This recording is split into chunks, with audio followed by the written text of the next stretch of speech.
Hi, I'm Kyle Cook, and I'm back again with Dr. Kristin Christy with the Animal Hospital of Statesville, and we're continuing our discussion on cat eye care. So, can I treat a cat eye infection at home?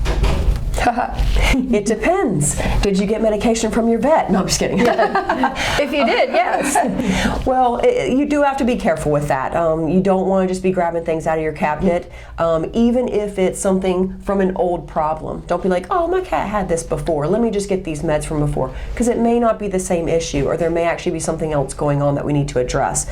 So the only things that I say you can do, if your cat will even let you do this, sterile saline eye wash, if you need to just flush an eye out.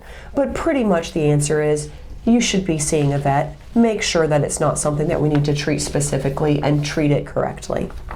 Which leads to the next question. When would I need to seek the help of a veterinarian for a cat eye issue?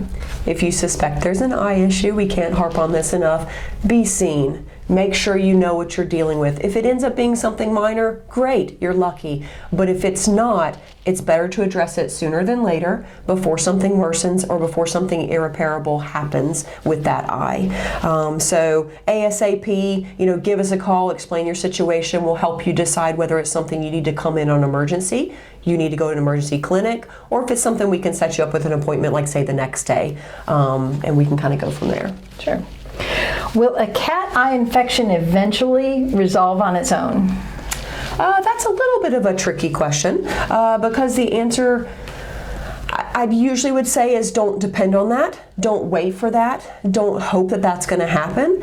But cats are a little bit trickier than dogs in that they can commonly have, like, say, recurrent issues from, like, say, a chronic herpes viral infection when they were a kitten. The snotty nose, crusty-eyed, little kittens, and herpes is forever, so it's still going to be around. Some cats can have flare-ups related to stress or changes in the household, and so I have seen some situations where a cat may have its own little flare-up, and yes, in some cases its body deals with it and it may go away, but you don't want to be wrong.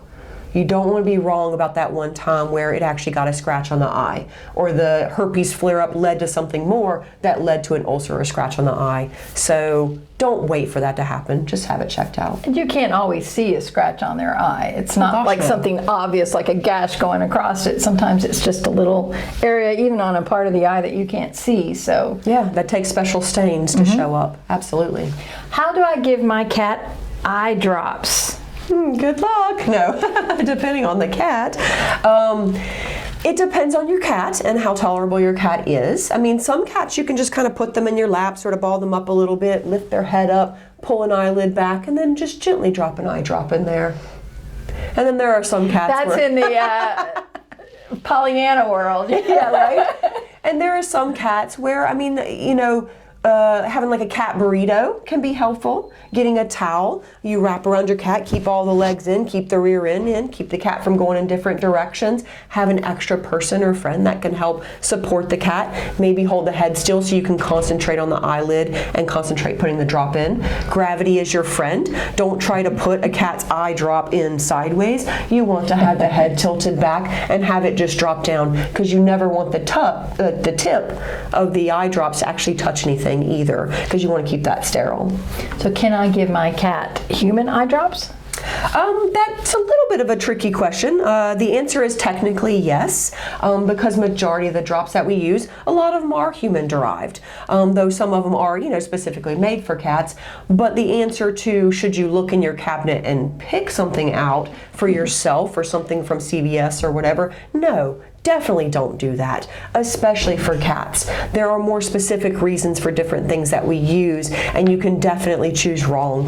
But I think, like I mentioned before in this segment, sterile saline, if you need to just flush an eye, sterile saline would be fine. But get your cat in. Let's make sure there's nothing else we need to do specifically. Is there such a thing as a vision test for cats?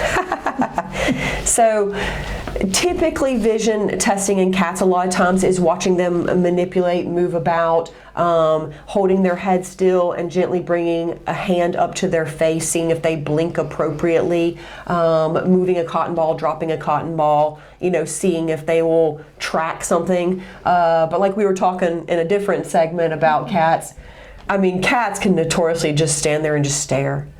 And they're either scared or they're mad or they just don't know what to do. And you can be like, I'm pretty sure you can see me, but you're not responding to anything. No, or they turn their head. Yes, or they don't want to participate in what you're doing. I mean, we can sometimes shine the lights, in their eyes and see if their pupils move correctly, which may have some suggestion of vision, but it's not always as easy of a test in cats. No, nothing's easy with a cat. No. So what should I do if I notice my cat is actually losing their sight?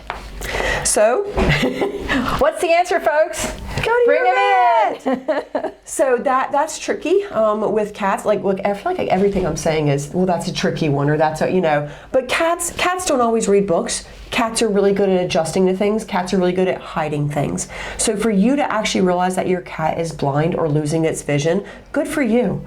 Because lots of cats are not going to show you that, or it's not going to be that easy. If a cat slowly lost its vision, or if a cat was really good at adjusting to things, you're not going to realize what's going on. Otherwise, if the cat suddenly lost its vision, it might bump into things, or it might act a little bit weird, or its pupils might seem really large. But you definitely should get them in, because a cat losing vision, a very, very common cause of that, can be high blood pressure and a blown out retina. And that can be from things related to hypertension from hyperthyroid, kidney disease. So we're going to want to be looking for other diseases and not just an eye problem. So I was going to go back to that question that I skipped. What are the causes of cat blindness? And so hypertension, kidney disease, thyroid disease, diabetes. That can be related, absolutely. And then let's say another cause of blindness is something that was inappropriately addressed chronically, like say a corneal problem or a chronic, herpes disease that has some chronic scarring. Mm-hmm. There can definitely be some things along that line too. Can regular cleaning of my cat's eyes prevent eye issues? Yes and no. It depends on what eye issues I guess we're looking at. It's not going to prevent, high blood pressure or something like that, but especially if you have a cat, that has long hair, a cat that has the more smushed face, you want to make sure that, the hair and the folds and everything aren't rubbing on the cat's eye or collecting matter that's rubbing on the cat's eye. So, keeping it appropriately groomed and appropriately wiped away. But I'd say a lot of cats, the way their facial features are, you don't have to necessarily clean their eyes every day, so. I'd like to see one that would tolerate that too. That would be something. So if you have questions regarding anything to do with your cat's eyes, if you have any concerns or notice any symptoms or signs of an injury or something going on, call your veterinarian today. Don't wait. It's considered basically an emergency most times, at least until we find out what it is. Call us and schedule your appointment today if you have those concerns. So thank you very much.